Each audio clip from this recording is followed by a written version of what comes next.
18 ಕೋಟಿಗಿಂತ ಹೆಚ್ಚು ಹಣವನ್ನು ವ್ಯಯ ಮಾಡಿ ಹಲವು ಚರಂಡಿ ಹಾಗೂ ರಸ್ತೆಗಳನ್ನು ಹಾಗೂ ಕೆಲವು ಇತರೆ ಕಾಮಗಾರಿಗಳನ್ನು ಕೈಗೆತ್ತಿಕೊಳ್ತಕ್ಕಂಥ ನಗರೋತ್ಥಾನ ಕಾಮಗಾರಿಗಳ ಶಂಕುಸ್ಥಾಪನೆಯನ್ನು ಮಾಡಿದ್ದೇವೆ. ಈ ಶಂಕುಸ್ಥಾಪನೆಯ ಈ ಸಂದರ್ಭದಲ್ಲಿ ಸ್ಪಷ್ಟವಾಗಿರ್ತಕ್ಕಂಥ ಸೂಚನೆಯನ್ನು ನಮ್ಮ ಜಿಲ್ಲಾಧಿಕಾರಿಗಳಿಗೆ ನೀಡಿದ್ದೇವೆ. ಈ ಕಾಮಗಾರಿಗಳು ಗುಣಮಟ್ಟದ ಕಾಮಗಾರಿಗಳಾಗಬೇಕು. ಕಾಮಗಾರಿಗಳನ್ನು ಕೊನೆಯ ದಿವಸ ಹೋಗಿ ಗುಣಮಟ್ಟ ಹೆಂಗಾಗೈತಿ ಅನ್ನೋದು ನೋಡೋದಲ್ಲ.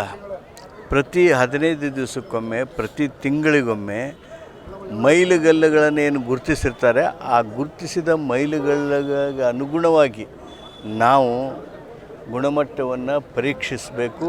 ಹಾಗೂ ಗುತ್ತಿಗೆದಾರರನ್ನು ಜಾಗೃತಿ ಮಾಡಬೇಕು ಜನರನ್ನು, ಹಾಗೂ ಗುತ್ತಿಗೆದಾರರಿಗೆ ಎಚ್ಚರಿಕೆಯಿಂದ ಕೆಲಸ ಮಾಡುವಂತೆ ಕಾರ್ಯಕ್ರಮವನ್ನು ರೂಪಿಸಬೇಕು ಅಂಥೇಳಿ ಜಿಲ್ಲಾಧಿಕಾರಿಗಳಿಗೆ ಸೂಚನೆ ಕೊಟ್ಟಿದ್ದೇನೆ.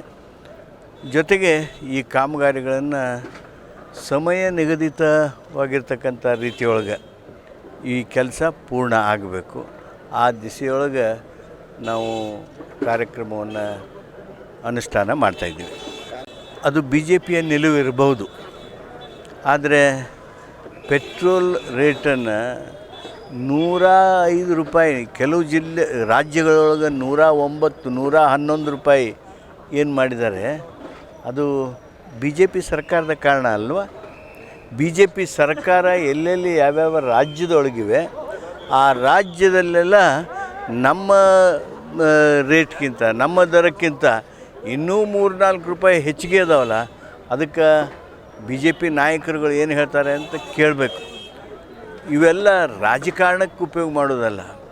ನಾವು ಬಡವರಿಗೆ ಯಾವಾಗ ಸಹಾಯ ಮಾಡಬೇಕು, ಅವ್ರಿಗೆ ವಿಶೇಷವಾಗಿರ್ತಕ್ಕಂಥ ಬಲವನ್ನು ತುಂಬಬೇಕು.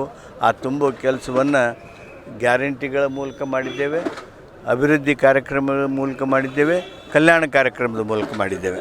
ಬೆಂಗಳೂರಿನಿಂದ ಮಂಗಳೂರುವರೆಗೆ, ಬೀದರ್ನಿಂದ ಚಾಮರಾಜನಗರದವರೆಗೆ ನಿಮ್ಮ ಸುದ್ದಿ ನಿಮ್ಮದೇ ಭಾಷೆಯಲ್ಲಿ. ಕರ್ನಾಟಕ ತಕ್.